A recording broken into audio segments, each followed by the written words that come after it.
ఇవాళ ప్రశ్న ఏంది అని అంటే ప్రభుత్వాలు నిజం చెప్తున్నాయా లేదా అనేటటువంటి ఆలోచన చేయాల్సిన అవసరం ఉంది.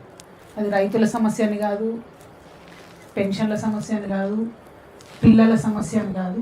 అసలు ప్రభుత్వాలు ఈ దేశం మొత్తంలో నిజం చెప్తున్నాయా లేదా అనేటటువంటిది మొదటి ప్రశ్న. ఉదాహరణకు ఇక్కడ ఇంతమంది మనం సమాజం పట్ల అవగాహన ఉన్నటువంటి వాళ్ళు నిత్యం సమాజంలో ప్రభుత్వంలో జరుగుతున్నటువంటి అంశాలను అబ్జర్వ్ చేస్తూ దాని మీద ఏదో ఒక రకంగా స్పందించేటటువంటి హృదయము మేధస్సు ఉన్నటువంటి వాళ్ళం ఇక్కడ ఉన్నాం. కాబట్టి ఇవాళ మౌలికమైన ప్రశ్న ఏంటంటే ప్రభుత్వాలు నిజం చెప్తున్నాయా లేదా. నిన్నగాక మొన్న ఒక క్యాబినెట్ సమావేశం జరిగింది మన రాష్ట్ర ప్రభుత్వానికి సంబంధించి.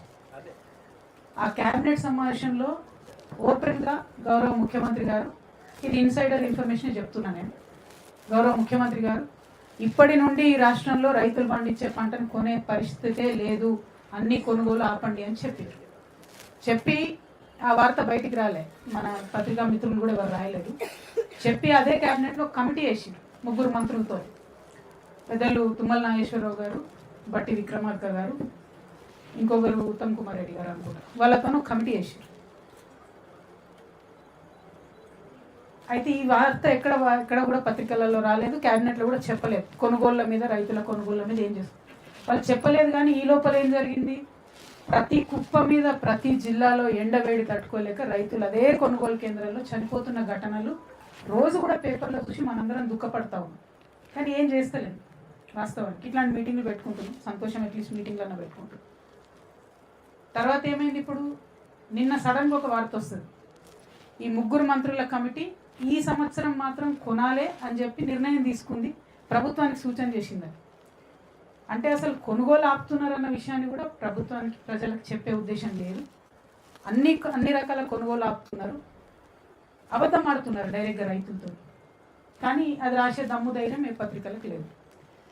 ఇవాళ నేను ఎందుకు ఇది మాట్లాడుతూ ఉన్నా అంటే ఇది ఒక్క రైతుల విషయంలో కాదు, నిన్న ఫీ రియంబర్స్మెంట్ విషయంలో కూడా అదే జరిగింది. కొత్త జీవో తీసుకొచ్చారు, జీవో 7 అని.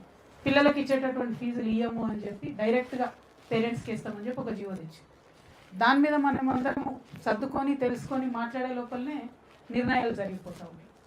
అంటే ఇవాళ రవెన్ ఒక మాట అన్నారు, ఒక వ్యక్తిని ఒక పార్టీని పిలవాలన్నా వద్దా అనే డిస్కషన్లో అసలు ఎవరు ఏ రంగులో ఉన్నారో అర్థం కాని పరిస్థితి ఉన్నది రాష్ట్రం, వాస్తవంగా చెప్తూ.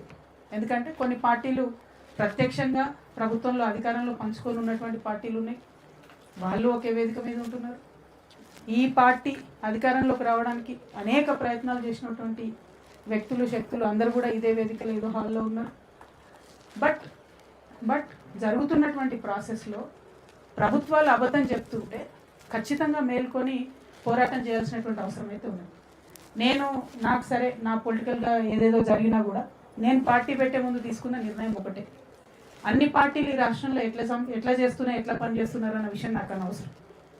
నేనేం చేయాలనుకుంటున్నా, ప్రశ్నించాలి, పోరాడాలి, పరిష్కరించాలి. ప్రశ్నించడం, పోరాటం వరకే ఆగుతున్నాం, కానీ పరిష్కారం వెతకాలి. ఎట్లా వెతుకుతాం పరిష్కారం?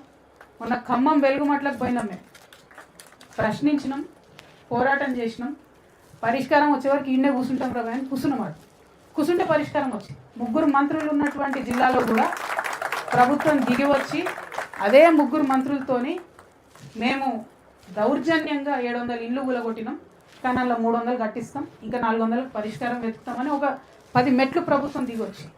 ఇక్కడ ఉన్న రైతన్నలందరితో కూడా నేను కోరేది ఒకటి, నాది ఉద్యమం బ్యాక్గ్రౌండ్ కాబట్టి నేను ఇట్లనే ఆలోచన చేస్తాను. ఎందుకంటే జిద్దు పట్టకపోతే వాడు వినడు మన మాట. మంచి మాట కినే ప్రభుత్వాలు లేవు. మంచి మాట కినే ప్రభుత్వాలు ఉంటే పోయిన ప్రభుత్వం, అందులో నేను భాగస్వామ్యం ఉన్న విషయం మీ అందరికీ కూడా తెలుసు. పోయిన ప్రభుత్వం ఏం చెప్పింది, నిస్సిగ్గుగా ఒక ప్రకటన చేసింది, 13,500 ఎకరాలను మేము అక్వైర్ చేసినామని చెప్పింది. కానీ వాస్తవానికి 3,500 ఎకరాలు మన కందుకూరు మండలంలో అసైన్మెంట్ ల్యాండ్ తీసుకున్నారు.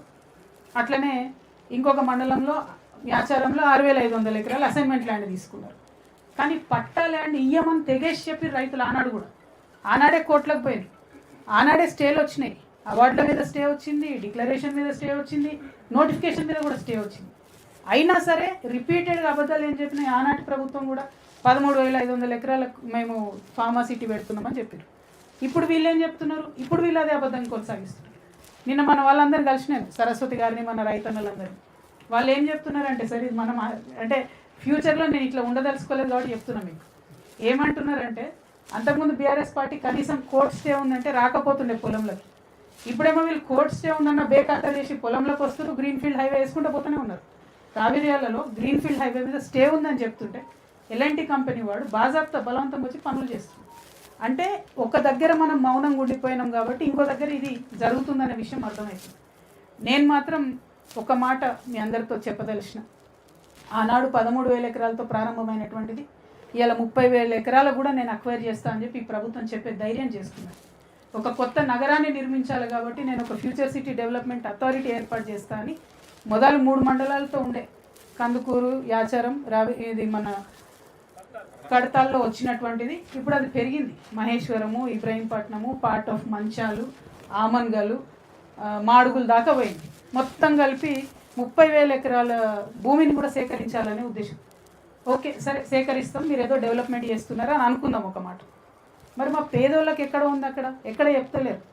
ఎక్కడన్నా కనీసం మీరు ఇక్కడ ఇల్లు కట్టుకోవచ్చు, మీకు ఇక్కడ స్కూల్ కడతాము, ఇక్కడ కమ్యూనిటీ కడతాము, కొన్ని మీరు ఉన్న కాడ మీరు ఉండండి, మిమ్మల్ని డిస్టర్బ్ చేయకుండా ఇంకో కార్యక్రమం చేస్తామని చెప్తలేరు. ఏం చెప్తున్నారు, తీసుకొని బిట్లు చేసి ఈ కంపెనీకి ఇన్ని వందల ఎకరాలు ఇస్తాము, ఆ కంపెనీకి అన్ని వందల ఎకరాలు ఇస్తామని చెప్తున్నారు.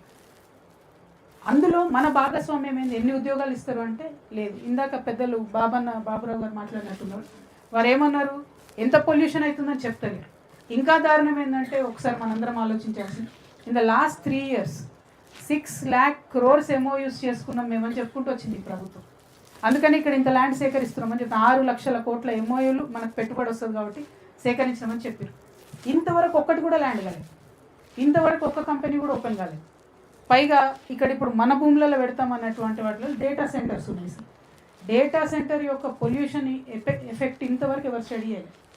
సౌండ్ వచ్చి పిట్టలు కూడా ఉండలేని పరిస్థితి ఉంది డేటా సెంటర్లని అమెరికా లాంటి దేశాలలో చెప్పి డేటా సెంటర్లను మూవ్ చేస్తున్నారు జనావాసాలకు దూరంగా. ఇప్పుడు ఇక్కడ రంగారెడ్డి రైతులు ఇందాక మాట్లాడుకుంటూ చెప్తున్నారు, పాలు మొత్తం కంప్లీట్గా హైదరాబాద్ సిటీ అంతా వచ్చే పాలంతా కూడా ఇప్పుడు ఇదే ఫ్యూచర్ సిటీ డెవలప్మెంట్ ఏరియాలకి వెళ్ళి వస్తాయి.